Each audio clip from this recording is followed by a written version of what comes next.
دوستو، واقعہ کربلا مانو اتہاس کا ایک ایسا واقعہ ہے جو مظلوم کو ظالم کے خلاف آواز اٹھانے کے لیے پریرت کرتا رہے گا۔ محرم کا مہینہ اسلامی کیلنڈر کا پہلا مہینہ ہے۔ عام طور پر لوگ نئے سال کی خوشیاں مناتے ہیں، لیکن یہ مہینہ اتہاس کے ایک ایسے سچے قصے کو اپنے اندر سمیٹے ہوئے ہے جس کو یاد کر کے آج بھی لوگ اپنی آنکھوں کے آنسوؤں کو نہیں روک پاتے۔ کیا آپ کو پتا ہے آج سے تقریباً 1400 سال پہلے اسلامک دنیا میں ایسا کیا ہوا تھا جس کی وجہ سے دنیا کے کروڑوں لوگ آج بھی غم زدہ نظر آتے ہیں؟ یہ مہینہ اسلام کے اتہاس کا وہ مہینہ ہے جس نے اس مذہب کو شروع ہوتے ہی ختم ہونے سے بچا لیا، جس نے اسلام کے انسانیت والے اینگل کو دنیا کے سامنے لا کر رکھ دیا۔ آج ہم آپ کو اسلامی اتہاس کے اس چیپٹر سے روبرو کرانے والے ہیں جس کو ہم کربلا کے نام سے جانتے ہیں۔ کربلا کے واقعے کا اصل بیک گراؤنڈ کیا ہے، آئیے آپ کو ڈیٹیل میں سمجھاتے ہیں۔ دوستو، کسی بھی کہانی کے انت کو سمجھنے سے پہلے یہ پتہ ہونا بے حد ضروری ہوتا ہے کہ اصل میں اس کہانی کی شروعات کہاں سے ہوئی تھی۔ اسلام کی کہانی کربلا تک کیسے پہنچی، اس کی بھی ایک لمبی داستان ہے۔ فی الحال ان شارٹ اتنا سمجھ لیجئے کہ جب اللہ کے آخری پیغمبر حضرت محمد مصطفیٰ صلی اللہ علیہ وسلم نے اسلام دھرم کی شروعات کی تو عرب کے لوگوں کو دھیرے دھیرے اللہ کے نبی کا پیغام پسند آیا اور اسلام دھرم کے ماننے والوں کی تعداد بڑی تیزی کے ساتھ بڑھنے لگی۔ صرف اتنا ہی نہیں، دیکھتے ہی دیکھتے اسلام دھرم پورے عرب جگت میں پھیل گیا۔ یہاں غور کرنے والی بات یہ ہے کہ اللہ کے آخری نبی نے اپنی زندگی میں یہ اعلان بھی کر دیا تھا کہ وہ اللہ کے آخری پیغمبر ہے اور ان کے بعد پیغمبر آنے کا یہ سلسلہ ختم ہو جائے گا۔ آپ کی معلومات کے لیے بتا دیں، حضرت محمد مصطفیٰ صلی اللہ علیہ وسلم کی ایک بیٹی تھی جن کا نام فاطمہ تھا۔ اللہ کے نبی نے اپنی بیٹی کی شادی اپنے چچا حضرت ابو طالب کے بیٹے حضرت علی سے کرا دی۔ جانکار بتاتے ہیں حضرت علی نے اسلام کو عوام تک پہنچانے میں بہت ہی مہتوپورن یوگدان ادا کیا تھا۔ یہی وجہ تھی کہ زیادہ تر لوگ یہ چاہتے تھے کہ پیغمبر صاحب کے بعد اسلام کی سرپرستی حضرت علی کو ملے۔ کئی لوگوں کا یہ کہنا ہے کہ اپنے آخری حج سے لوٹتے وقت غدیر خم کے میدان میں اللہ کے نبی نے اپنی زندگی میں ہی اس بات کا اعلان کر دیا تھا کہ میرے بعد حضرت علی ہی اسلام کے لیڈر ہوں گے، اور وہ باقاعدہ اس بات کو لے کر اللہ کے نبی کی حدیث اور ثبوت بھی پیش کرتے ہیں۔ خیر جو کچھ بھی ہو، جب 8 جون سن 632 عیسوی کو اللہ کے نبی کی وفات ہوئی تو کچھ لوگ ستہ کے لالچی ہو گئے۔ یہاں آپ کو بتاتے چلے کہ اصل میں کچھ لوگ اسلام دھرم میں ایسے بھی شامل ہو گئے تھے جو پہلے تو اسلام کے دشمن تھے، لیکن جب اسلام کی بڑھتی طاقت کے سامنے ان کی ایک نہ چلی تو انہوں نے بھی اسلام دھرم کو قبول کر لیا۔ جانکار بتاتے ہیں ان کا مقصد صرف اور صرف اسلام کی بڑھتی طاقت کا استعمال کرنا تھا۔ اسلام کے انہی لوگوں نے حضرت علی کو نبی کا وارث ماننے سے انکار کر دیا اور خود ستہ کی کرسی پر جا کر بیٹھ گئے۔ انہی لوگوں میں سے ایک شخص یزید کا باپ معاویہ بھی تھا۔ اس طرح اسلام دھرم کے ماننے والے 2 خیموں میں بٹ گئے۔ ایک تو وہ لوگ تھے جو حضرت علی کے ساتھ تھے، دوسرے وہ لوگ جو ان کے خلاف تھے۔ فی الحال یہ سلسلہ یوں ہی چلتا رہا۔ آخرکار بعد میں جا کر حضرت علی کو اسلام کی خلافت دی گئی اور کچھ اس طرح وہ مسلمانوں کے چوتھے خلیفہ بنے۔ دوستو، حضرت علی کے 2 بیٹے تھے، ایک کا نام تھا حضرت امام حسن اور دوسرے کا نام تھا حضرت امام حسین۔ امام حسن حضرت علی کے بڑے بیٹے تھے، اس لحاظ سے آگے چل کر امام حسن ہی اسلام کے خلیفہ بننے والے تھے، لیکن اس وقت سیریا کے گورنر معاویہ نے حضرت علی کے خلاف بغاوت کر دی۔ اس کا نتیجہ یہ ہوا کہ معاویہ حضرت علی کے بعد اسلام کا اگلا خلیفہ بن گیا۔ دوسری طرف آگے چل کر امام حسن کو بھی ایک سازش کے تحت زہر دلوا کر شہید کر دیا گیا۔ کہتے ہیں جھوٹ، فریب، لالچ اور دھوکے سے ستہ حاصل کرنے والوں نے یہی سے کربلا کی بنیاد رکھ دی تھی۔ اب سوال آتا ہے یزید کون تھا؟ تو آپ کو بتا دیں، یزید معاویہ کا بیٹا تھا۔ اتہاس میں ملتا ہے یزید ایک کیریکٹر لیس، شرابی اور مکار قسم کا انسان تھا، لیکن دوستو معاویہ نے خلافت کی شرطوں کو توڑتے ہوئے یزید کو اسلام کا اگلا خلیفہ گھوشت کر دیا۔ کل ملا کر کہے تو معاویہ کے اس اعلان سے یزید جیسا انسان اسلامک ستہ کی کرسی پر بیٹھ چکا تھا۔ معاویہ کی مرتیو کے بعد یزید نے اپنی سینا کی سہایتا سے اسلامک دنیا کو یہ ماننے پر مجبور کر دیا کہ وہی ان کا خلیفہ ہے، لیکن یزید کی طاقت اور جھوٹ کے سامنے ایک شخص دیوار بن کر کھڑا ہو گیا۔ اس شخص نے یزید کی بیعت ماننے سے صاف انکار کر دیا۔ یزید کی بیعت نہ ماننے والے اس شخص کا نام تھا امام حسین۔ جانکاری کے لیے بتا دیں، حضرت امام حسین اللہ کے نبی کے نواسے اور حضرت علی کے چھوٹے بیٹے تھے۔ امام حسین کا جنم اسلامک کیلنڈر کے مطابق 3 شعبان کو، تو وہی انگریزی کیلنڈر کے انوسار 8 جنوری سن 626 عیسوی کو ہوا تھا۔ اب سوال یہ آتا ہے کہ حضرت امام حسین نے یزید کی خلافت کو کیوں سویکار نہیں کیا؟ دوستو، بے شک یزید چھل اور جھوٹ سے خلافت تو حاصل کر چکا تھا، لیکن کیونکہ حضرت امام حسین اللہ کے نبی کے نواسے تھے اس لیے یزید کے لیے یہ ضروری تھا کہ امام حسین اس کی سطح پر اپنی مہر لگا دیتے۔ اگر امام حسین یزید کی بیعت کر لیتے تو پورا اسلامی جگت یزید کی سطح کو اسلام کی سطح سویکار کر لیتا اور یزید کو اپنی حکومت پر عوام کی رضامندی بھی مل جاتی اور اسلام ہمیشہ ہمیشہ کے لیے ایک شیطانی قانون بن کر رہ جاتا۔ جانکار بتاتے ہیں کہ حضرت امام حسین اس بات کو بخوبی جانتے تھے اور اسی لیے انہوں نے یزید کی بیعت سے صاف انکار کر دیا۔ اس کے بعد یزید نے ہر طریقے سے امام حسین پر اس کی سطح کو سویکار کرنے کے لیے دباؤ ڈالا، انہیں قتل کرنے کی دھمکیاں بھی دی، لیکن حضرت امام حسین اپنے فیصلے پر اڑے رہے۔ تمام پریاسوں کے بعد بھی جب یزید کو یہ سمجھ آ گیا کہ امام حسین اس کی بیعت نہیں کریں گے تو اس نے امام حسین کو قتل کرنے کا پلان بنانا شروع کر دیا۔ دوسری طرف جب امام حسین کو یہ پتہ چلا کہ یزید انہیں ختم کرنا چاہتا ہے تو انہوں نے 4 مئی سن 680 عیسوی کو مدینہ چھوڑ کر مکے کی طرف جانے کا فیصلہ کر لیا اور وہ کعبے کی طرف روانہ ہوئے۔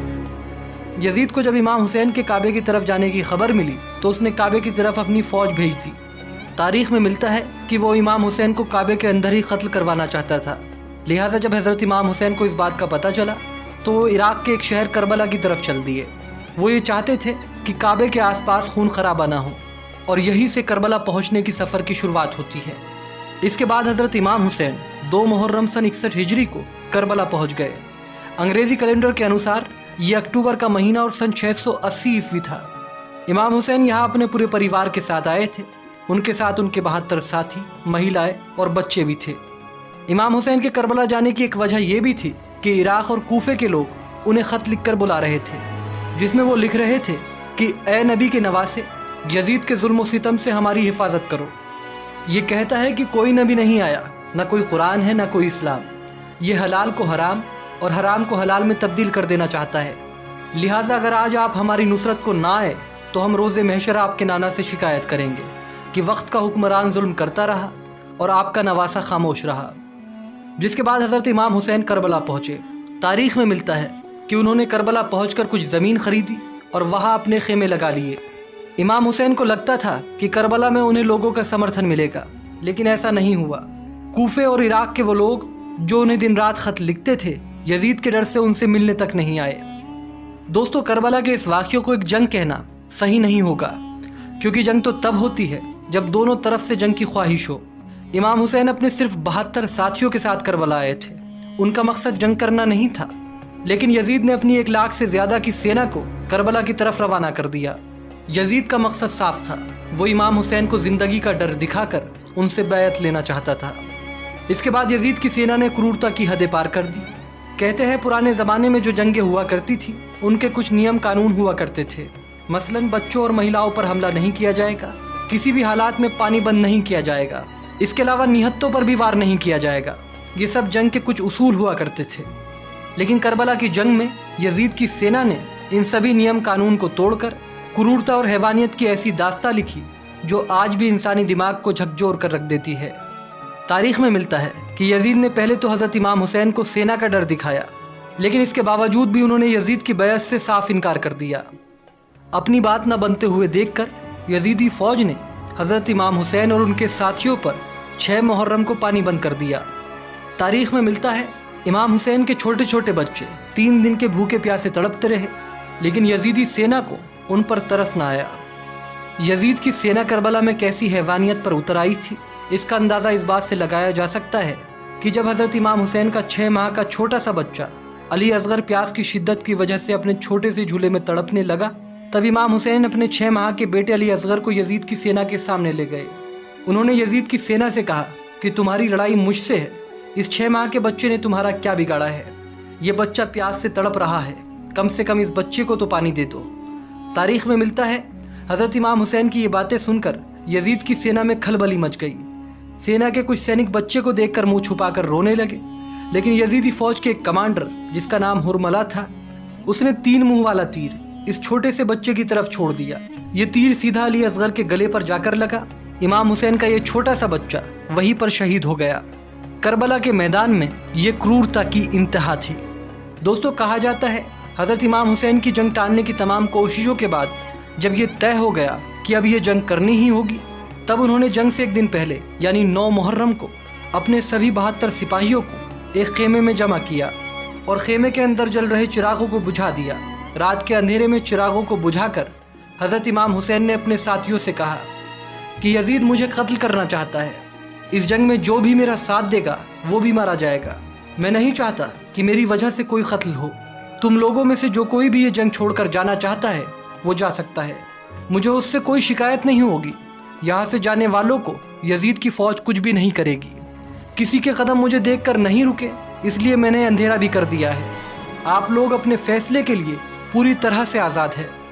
تاریخ میں ملتا ہے ایسا بول کر حضرت امام حسین نے کچھ دیر خیمے کو اندھیرے میں ہی رکھا، کچھ دیر کے بعد جب چراغ جلے تو 72 کے 72 سپاہی امام حسین کے ساتھ ہی کھڑے رہے، کوئی اپنی جگہ سے ایک قدم بھی نہیں ہلا۔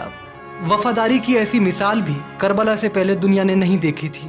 ہمارے راشٹرپتا مہاتما گاندھی نے کہا تھا کہ اگر امام حسین جیسے 72 سپاہی میرے ساتھ ہوتے تو میں ہندوستان کو 24 گھنٹوں میں آزاد کرا دیتا۔ اس کے بعد 10 محرم سن 61 ہجری کو کربلا کی جنگ ہوئی۔ امام حسین کے پیاسے 72 ساتھیوں نے 1 لاکھ سے زیادہ یزیدی سپاہیوں کا ڈٹ کر مقابلہ کیا۔ کربلا کا میدان ایک خون کے دریا میں تبدیل ہو چکا تھا۔ امام حسین کے پیاسے سپاہی ایک کے بعد ایک اپنی جان کی قربانی دیتے رہے۔ امام حسین کے بھتیجے حضرت قاسم کو یزید کی سینا کی گھوڑوں کی ٹاپوں کے نیچے پامال کر دیا گیا۔ امام حسین کے بھائی حضرت عباس کے بازوؤں کو قلم کر دیا گیا۔ کہتے ہیں امام حسین کے 72 ساتھی اس یدھ میں ایسے لڑے کہ لاکھوں کی فوج کو کئی بار میدان سے بھاگنا پڑا اور یزیدی سینا کے ہزاروں سپاہی مارے گئے۔ آخر میں جب کربلا کے میدان میں ایک ایک کر کے امام حسین کے سارے سپاہی شہید ہو گئے تب امام حسین تنہا کربلا کے میدان میں کھڑے تھے۔ زندہ لوگوں میں صرف عورتیں، بچوں کے علاوہ ان کے ایک بیمار بیٹے حضرت امام زین العابدین ہی بچے تھے۔ تاریخ میں ملتا ہے امام حسین اپنی تلوار ذوالفقار کو لے کر آخری دم تک اسلام کی بقا کے لیے یزیدی سینا سے لڑتے رہے، مگر افسوس کہ اللہ کے نبی کو اس دنیا سے رخصت ہوئے ابھی 50 سال بھی نہیں گزرے تھے کہ پوری امت کے سامنے ان کے نواسے کو 3 دن کا بھوکا پیاسا شہید کر دیا گیا اور پوری امت تماشائی بنی رہی۔